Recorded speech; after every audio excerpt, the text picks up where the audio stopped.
Do you know what I love about your opening sequence? What I love about it is that you are somebody who has played around with cameras, you know how to edit, you've got all sorts of really good ideas.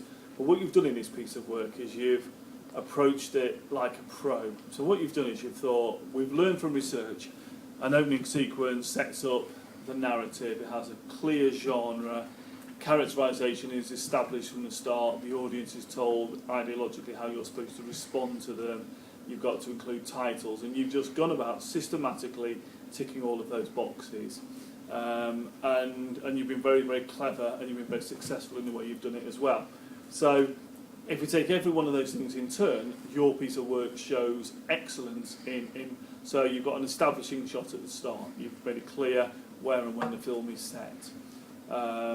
You have established characterisation, so it's a very standard characterisation, but you've been very open on that with your blog, that you're not trying to do anything challenging. You've just created a very stereotypical female victim character with a male stalker. You've thought about costume, and the mise-en-scène is very good. You've got a nice wide range of shots. You have then taken it a stage further. You've thought about sound, so you've created a soundtrack which is effective. In the editing process, you played around with audience expectations, and you've done something clever in having the kind of bird's eye or the point of view shots where the antagonist appears to disappear, so you kind of create enigma codes and you get across the sense of fear. Every time there's been a bit of feedback, you have listened really carefully, you've gone away, and not only have you made the changes that we have suggested, but you've actually gone a bit further, and you've tried something a little bit more sophisticated and challenging. And as a teacher, that's really nice, to have somebody who isn't just producing a version of what we've told you to do, but it's still very much your work. So you've established characterisation, you've established genre, the narrative is very clear, and it's a simple narrative, but you've recreated the conventions, you've replicated them very successfully. There's a strong visual style to your piece of work as well.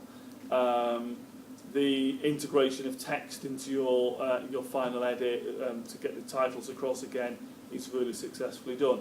So as a marker, I look at the technical conventions that I'm supposed to mark, and across every single one of them, your work doesn't just tick the box, it double ticks the box. Therefore, you have to get a mark which is towards the top of level 4. You've worked really well, it's a well planned out piece of work, it's very skillfully executed, you should be really proud of it. Great work. Okay, so I've just finished watching Alex's piece for probably the third, fourth time now. I'm just going to give some quick feedback on what I liked, what I didn't like, what I thought was cool, etc. So I'll start with the plot first off. It was really easy to follow, for one. I could tell what was going on. Obviously there's the girl who's walking by herself, and then she gets kidnapped by the man in the hoodie. And then with the title sequence afterwards, you could see it's an investigation. It's something about the Diamond Gang, so it's just further hinting at what would have happened later on in the film had it been a full feature film.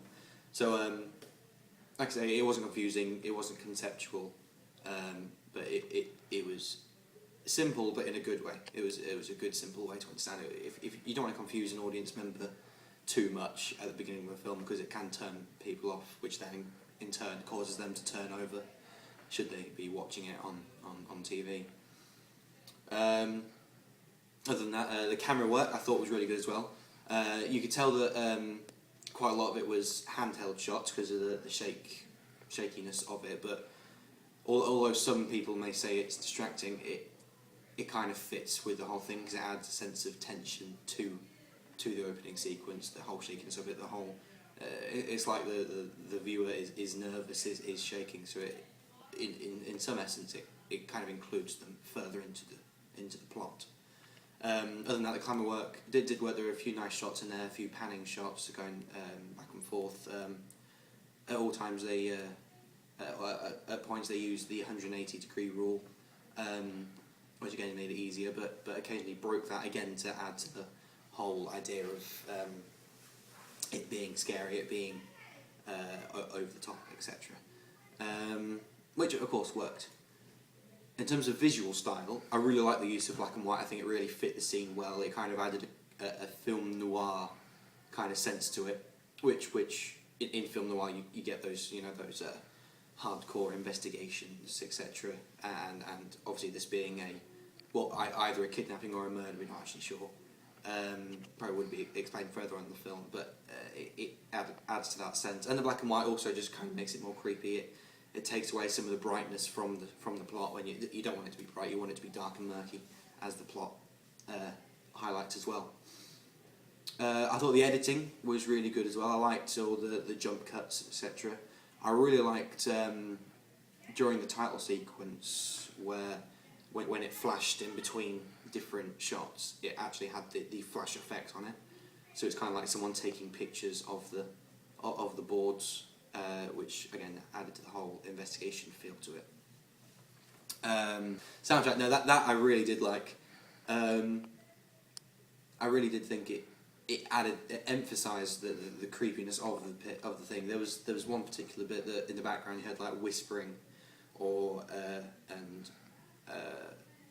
a creepy voice in the background, and that really helped to like I say, emphasise the whole creepiness of the mysterious character and the situation going on. Overall, with the visual style and the sound, it definitely had the right conventions that the genre has. The horror thriller, it definitely has all of those. In some ways, the visual style even reminded me of the game Slender, in terms of with the black and white effect, and then because it was set in night time, but it was still quite bright. It was almost like a night vision thing, but in black and white, and that really helped, because obviously Slender is a horrifying game. It's awful to play. I hate playing it.